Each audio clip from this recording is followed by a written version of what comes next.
আসসালামু আলাইকুম দর্শক, মনে আছে সেই আমাদের সাকলাইন স্যারের কথা?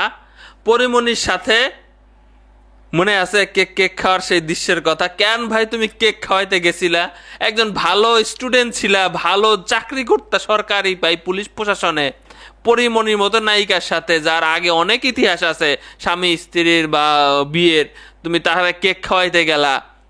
দর্শক শ্রোতা, আজকে নিউজ হয়েছে পরিমণির সঙ্গে অনৈতিক সম্পর্ক, চাকরি হারাচ্ছেন সেই এডিসি সাকলাইন। আমরা একটু বিস্তারিত পড়ি। এতদিন তার সম্পর্কে তদন্ত হয়েছে, তদন্ত প্রতিবেদনে এক আজব রহস্য বের হয়ে এসেছে। পরিমণির সাথে সে কি কি করেছে আমি জাস্ট মাথায় চলল না।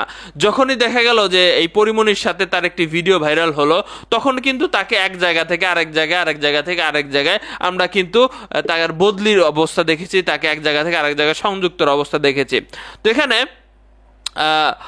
একটা প্রতিবেদন দাখিলের জন্য বলা হয়েছে, কারণ বিভাগীয়ভাবে তার বিরুদ্ধে তদন্ত হয়েছে। তদন্ত প্রতিবেদনে কি বলা হয়েছে দেখেন, যে সাকলাইন ধারাবাহিকভাবে নায়িকা পরিমণির বাসায় নিয়মিত রাত্রি যাপন করতে শুরু করেন। মানে অবস্থা দেখছেন, এই সাকলাইনের কিন্তু স্ত্রী আছে, সেই স্ত্রীরাই খেয়ে নায়িকা পরিমণির বাসায় নিয়মিত কি করা শুরু করেন? রাত্রি যাপন শুরু করেন। আর কি রাত্রি যাপন শুরু করলে কি ওইসব হয় নাই ভাই? আমি বিশ্বাস করি না। এরপরে বলা হয়েছে যে পরিমণির বাসায় যে সাকলাইন অবস্থান করেছেন এটার যথেষ্ট প্রমাণ আছে।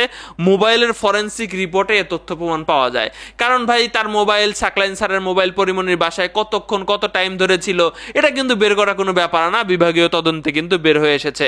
এরপরে দেখা গেছে যে পরিমণির যে মেসেঞ্জার আছে, সেই মেসেঞ্জার বা হোয়াটসঅ্যাপে তাদের যে দীর্ঘ কথোপকথন এটা হয়েছে, এটা তাদের এটা সাকলাইন স্যার পেশাগত প্রয়োজনে এই সম্পর্ক সে স্থাপন করেন নাই, বরং অনৈতিক প্রেমের সম্পর্ক স্থাপন করেছেন, এটা একদম ক্লিয়ার।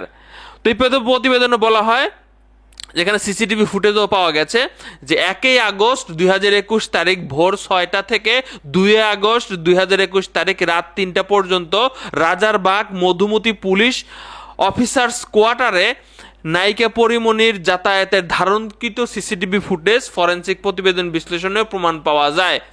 অর্থাৎ কি বুঝতেছেন, যে সাকলাইন বিবাহিত এবং এক সন্তানের বাবাও। এই হওয়া সত্ত্বেও পরিমণির সঙ্গে তার বিবাহ বহির্ভূত অনৈতিক সম্পর্ক সে স্থাপন করে, পরিমণির সঙ্গে জন্মদিন উদযাপন করে ও নিজের সরকারি বাসভবনে নিজ স্ত্রীর অবর্তমান সময়ে তা পরিমণি নিয়ে সময় কাটাইতো। অবস্থা দেখেছেন?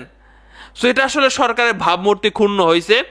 তো এই জন্য তার বিরুদ্ধে বিভাগীয় মামলা হয় এবং এখানে মানে তাকে দোষী সাব্যস্ত করে কিন্তু এখানে প্রতিবেদন দাখিল করা হয় এবং তার কেন চাকরি হতে বরখাস্ত করা হবে না এই মর্মে কারণ দর্শানোর নোটিশ পাঠায়। তো এই নোটিশ পেয়ে সাকলাইন স্যার সেও আত্মপক্ষ সমর্থন করে সে আসলে চাইছে যে তাকে যেন হয়তো বা করে দেওয়া হোক, তাকে যেন চাকরিতে রাখা হোক। তবে এই বিষয়টা তারাও আসলে নেয় নাই, তার কারণ দর্শানোর নোটিশের যে উত্তর সেটা সন্তোষজনক হয় নাই। তাই আবারও কিন্তু এই অসদাচরণের জন্য তাকে বাধ্যতামূলক অবসর প্রদানের জন্য প্রাথমিক সিদ্ধান্ত গৃহীত হয়েছে। বাধ্যতামূলক অবসর বলতে কি, সে বসে থেকে তার চাকরি থাকবে না, সে বেতন পাবে এমন কিছু নাকি আমি জানি না ভাই। তো যাই হোক, এইটা হচ্ছে প্রক্রিয়ায়, প্রাথমিক প্রক্রিয়া আছে, প্রাথমিকভাবে সিদ্ধান্ত হয়েছে। খুব শীঘ্রই আসলে আমরা হয়তো বা জানতে পারবো যে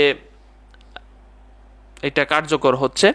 সো এখানে পরিমণির একটা মামলার বিষয়ে তাকে তদন্ত করতে দেওয়া হয়েছে, আর সে পরিমণির প্রেমে যায় পড়ে গেল। এখন বোঝো ঠেলা, বউ বাচ্চাও মনে হয় ঘেতানি দিতেছে, চাকরিটাও চলে গেল, শেষ। পরিমণি সাকলাইন রে একদম খায়া দিল ভাই, কিছু করার নাই। ভালো থাকবেন সবাই।